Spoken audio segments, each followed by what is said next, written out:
vatandoshlar, sog' omonmisizlar? Oila, farzandlar, yaqinlar, ota-onalar hammasi yaxshimi, salomatmi? Hop. Yaxshi mavzular bo'lib turibdi. Yaxshi mavzular orasida nima to'g'ri, nima noto'g'ri degan narsani ajratib olish mavzusi ham muhim. Nimani to'g'ri deymiz, nimani noto'g'ri deymiz. Do'stlar, bugun tanqid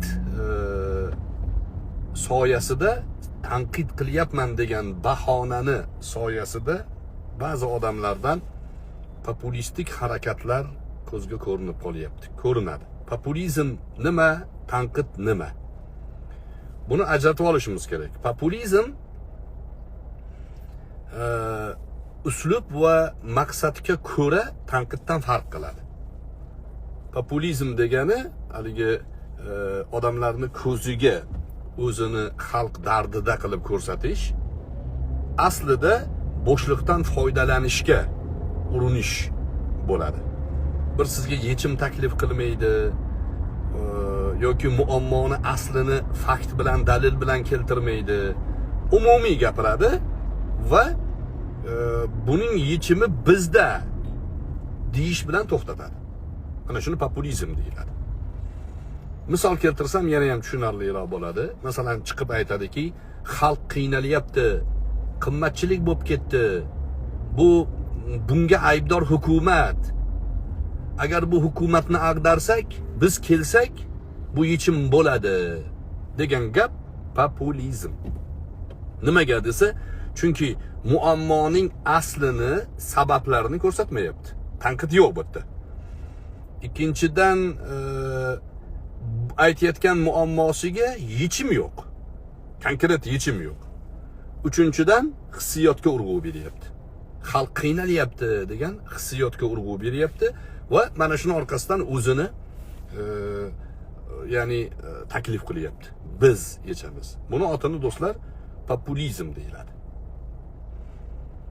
Tanqid qanaqa bo'ladi desa, tanqid muammoni aslini ko'rsatadi. Misol uchun deylik, bugungi kunda so'mning dollarga nisbatan inflyatsiya qiymati falon foizga yetdi. Buning sababi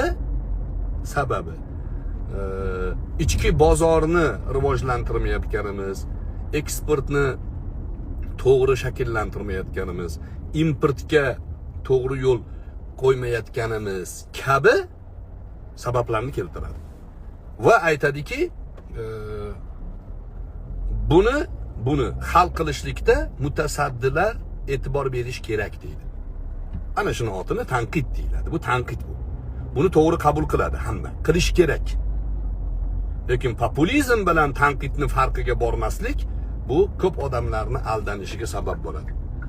Aldanib qolasiz. Hissiyotga urg'u bergandan keyin aldanadi ko'pchilik. Populizmda mana aytgan narsa to'g'ri va sen ham men aytgan narsani aytishing kerak degan tushuncha ham bor. Populizmda men aytgan narsa to'g'ri, sen ham men aytgan yo'ldan yurishing kerak deb boshqalarni ham aybdor qilish, haqiqatga qarshi chiqayotgan qilib ko'rsatish populizm. Masalan, Hizb-ut Tahrirda shunaqangi populizm bor. Populistik harakat bor. Ular nima qiladi? Xilofatda o'rnatishimiz kerak, shu muammoni yechadi deydi. Xalq ezilib ketdi deydi. Sanlar ham biz aytgan gapga qo'llashing kerak. Kim bizga qarshi chiqayotgan bo'lsa, u demak islomga qarshi chiqayotgan deydi. Ko'rdingizmi uslubni? Tushunarli bo'ldimi endi? Mana shuni populizm, populistik harakat deyiladi. Tanqid emas bu. Tanqid ilmiy asosga suyangan bo'ladi. Tanqid yechimlarga suyangan bo'ladi. Takliflar bilan. Tanqid shaxsga qaratilmaydi, fikrga. Tanqid hukumatga qaratilmaydi, siyosatga qaratiladi. Mana shuni farqiga borish kerak. Shvetsiyada qaysidir xotinni yordami bilan siyosiy boshpana olgan Komil degan bola bor. O'sha haqida ko'p sizlarni ogohlantirdik. Avvalam uni atrofida yig'ilib olib, uni o'sha haqoratomuz gaplarini, haqoratomuz emas, ochiq-oydin haqorat gaplarini qo'llab-quvvatlayotgan, ta'sirlanayotgan, populizmga ya'ni aldanib qolayotgan odamlarni men ogohlantirib keldim shu kungacha.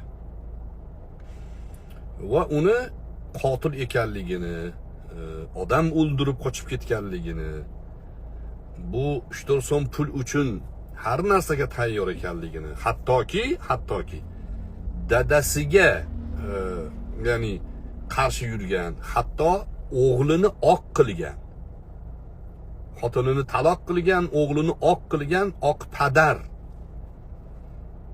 ekanligini aytib kelgan edim. Ko'pchilik bilgan endi uni Komil degan bolani abijinni ekanligini, og'zi bilan boshqa avrati bir xil ekanligini, u hayotda bir o'rnini topolmaganligi uchun shunaqangi alamda, shunaqangi stressdagi odam ekanligini ko'pchilik bilgan. Lekin faktlarni ham chiqarishibdi. Jurnalistik surishtiruv bo'libdi. Men Facebookka qo'ydim, Instagramda ham chiqdi menimcha. Qotillik bilan shug'ullangani, odam o'ldirganligi, odam o'ldirib chiqqandan keyin ham yana tahdid bilan o'sha o'ldirgan odamini, xotinini tahdid qilganligi, pul berasan deganligi, masalasi ochilib qolgandan keyin qochib ketganligi to'g'risida tanqidiy, haqiqiy, faktli dalil chiqibdi. Ko'rarsizlar, mulohaza bildirarsizlar. Do'stlar, populizm bilan tanqidning farqi bor. Bu yaqinda ko'pchilik ya'ni hammaning mavzusiga aylanib qolganligi uchun maydonda bo'shliqni ko'rib hamma mana shu populizmga bir kallasini suqib chiqdi. Mana tirik kitob masalasida. Umidjon Ishmuhammedov degan do'stimiz, biz telefonda gaplashganmiz u kishi bilan. O'rtamizda samimiylik bor. Biz bir-birimizga qarshi qanaqadir muxolif tarafdagi kuchlar emasmiz. Lekin u kishini qilib olib chiqqan narsasida kitobga bo'lgan targ'ibni har doim nima dedik? Qo'llab-quvvatladik. Kitobga bo'lgan targ'ibot qilinish kerak. Endi kitobga bo'lgan targ'ibotni ichida noodatiy, ya'ni jamiyatga, qadriyatga, millatga, din, e'tiqodga zarari tegadigan noan'anaviy kitoblarni targ'ibotida taqiqlash kerak. Ehtiyot qilish kerak xalqni. Kitobga targ'ibot ekan deb xohlagan narsani targ'ib qilavermaslik kerak degan gap tanqid, birodarlar. Populizm emas bu, tanqid. Imom G'azoliyni matematikaga qarshi ekanligi haqidagi gap noto'g'ri gap bu. Noto'g'ri deyish kerak. Tanqid bu. O'qib ko'r deyapmiz, taklif qilyapmiz. Imom G'azoliyni o'qib ko'r. Tahofutul falasifa asarini o'qib ko'r. Imom G'azoliy falsafiy qarashlarni to'xtatib, tabiiy fanlarga urg'u beraylik degan odam islom adabiyotida. O'shaning uchun u kishini hujjatul islom deyiladi. Imom G'azoliy islomning hujjati nomini olgan. Bu oddiy gap emas bu. Endi shu odamni ham ya'ni mana bu mustashriqlar, islom dushmanlarining gapi bilan ya'ni dunyoviy fanga qarshi bo'lgan degan gapiga qarsak cholsak, bu kitob targ'iboti bo'lmaydi. Bu kitob targ'iboti bo'lmaydi. Populizm bo'ladi. Qarsak cholsak. Tanqidimizni konkret yo'naltiryapmiz. Nimaga qarshi fikr bildirganimizni, nimani qo'llab-quvvatlaganimizni ochiq aytyapmiz. Endi mana shu o'rinda, bu ham shu mavzuga aloqador bo'lgani uchun misol keltiryapman. Populistik harakat qilayotganlar bor. Biz bilamiz, bu Devonay Haqgo'y degan bitta profil bor edi Telegramda. Shuni admini yoki shuni maslahatchisi Vafo Mo'min degan bola bor. Shu bola chiqib aytibdi, bir kitobni targ'iboti uchun bir bechora chiqib gapirsa, shunga osilyapsanlar. Qani amaldorlarga gapirsalaring-chi? Gapira olmaysanlar. Nimaga kitobchiga gapiryapsanlar? deb post qo'yibdi. Populizmga eng zo'r misol shu. eng zo'r misol. Yorqin ko'zingizga ko'rinib turgan misol. Shuni ko'ring. Vafo Mo'minning mana shu mavzuda gapirgan gapi populizm. Populistik harakat. Nimaga desa, maydonda hamma shu tirik odam haqida mavzu qilsa, prosmotr ko'p bo'lyapti. Maydonda bo'shlik ko'ryapti. Bir. Ikkinchidan, masalani umumiy gapirib odamlarning hissiyotiga xitob qilyapti. Bu g'arib bo'lsa, bechora bo'lsa, kasal bo'lsa. Bu ikki. Uchinchisi, muammoni aynan nimada ekanligini aytmayapti. Masalan, men nimani tanqid qilyapman? Imom G'azoliyga tuhmat, Ibn Sinoga qilingan deyapman. Shaxsiyatga harakat yo'q-ku bitta, to'g'ri? Bularni aytmayapti-da, umumiy qilib va orqasidan xalqni dardi, g'amini go'yoki o'ziga maqsad qilib olgan odamdek ko'rsatib, amaldorlarni gapirmaysanlarmi deyapti. Amaldorlarning masalasini, mavzusini nima aloqasi bor bunga? Populizm deb aytadi shuni. Vafo Mo'minga o'xshagan odamlar populist odamlar. Maqsadi yo'q u xalqqa bir manfaatli bo'lsin, yechim bo'lsin, tanqidiy saviyasi ham yo'q odamlar. Buni ham shaxsiyatga o'tdi demanglar. Men konkret uni fikrlarini aytyapman. Populizm shu. Bu odamlar bor. Hajga borgan odamga qarab, hajga borib nima qilasan? Mahallani asfalt qilsang bo'lmaydimi deydi. Haj ham yaxshilik, farz amal. Mahallani, ko'chani asfalt qilsam yaxshilik. Bu ham ya'ni savobli amal. Nimaga uni tashab buni qilish kerak?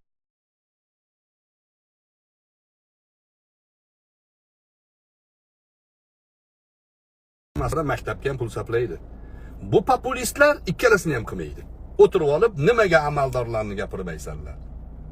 Mavzu amaldorlar haqida emaski, mavzu Imom G'azoliy haqida. Maylimi Imom G'azoliyni tuhmatdan himoya qilsak? Ha? Maylimi? Imom G'azoliylar bizni ustozimiz, nasabimiz ilmda. Ibn Sinolarni, bu millatni ya'ni o'rnak shaxsiyatlar. Maylimi shularni himoya qilsak, shular haqida to'qilgan ruboiylar ularga tegishli emasligini ilmiy isbotlasak, maylimi?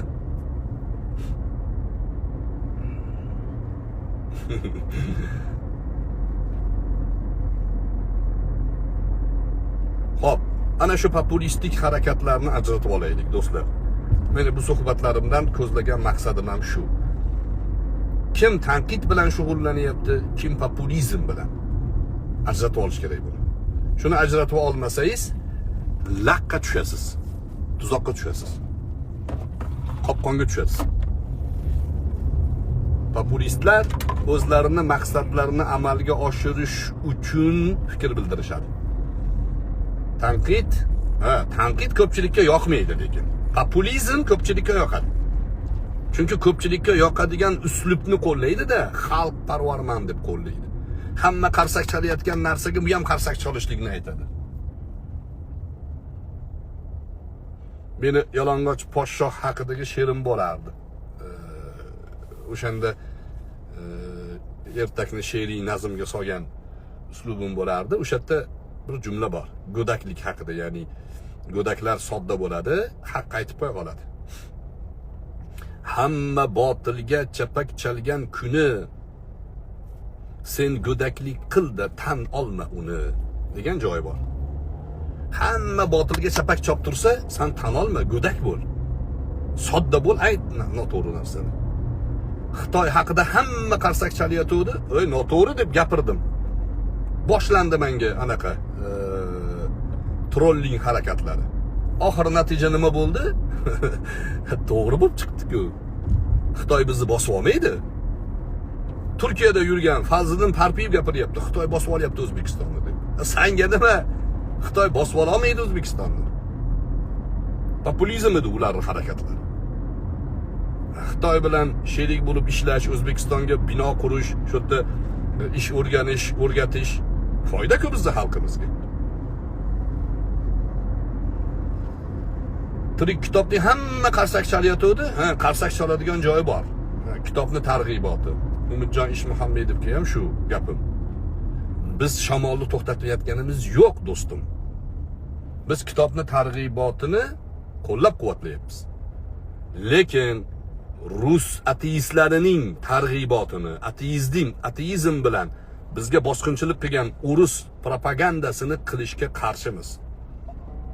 Sizlar qarsak chalayotgan shu tirik kitobni sitatalari deyarli aksariyati eskidan qolgan narsa. U kitoblar xavfli, bizga ajdodlarimizni qoni bor o'tdi. Zo'r ekan deb qarsak chalmaymiz, shamolni to'xtatish emas bu.